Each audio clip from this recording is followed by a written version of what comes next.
Aktris peran Hanggini Purindareto mengagetkan pengikut Instagramnya. Pasalnya, baru saja dia mengunggah sebuah foto yang memamerkan penampilan baru.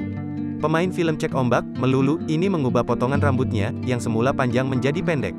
Padahal yang dikenal selama ini, Hanggini merupakan sosok perempuan dengan ciri khas rambut panjang, karena setiap perannya dia selalu dengan gaya rambut panjang.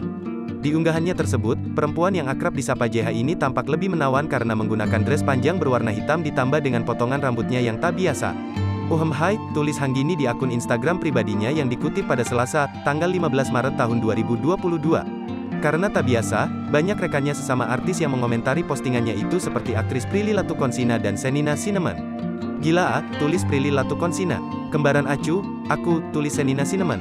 Mantan kekasih Junior Roberts ini lantas menyuruh Prilly untuk menyusul memotong rambutnya, seperti yang dilakukan olehnya dan Shenina Cinnamon saat ini. @Prilly Latuconsina 96 nyusul Gasi @Sene Cinnamon, balas Hanggini. Tak hanya itu, unggahan tersebut juga ramai diperbincangkan oleh warganet Instagram. Beberapa dari komentar itu banyak yang memiripkan JH dengan personil Blackpink, Jennie.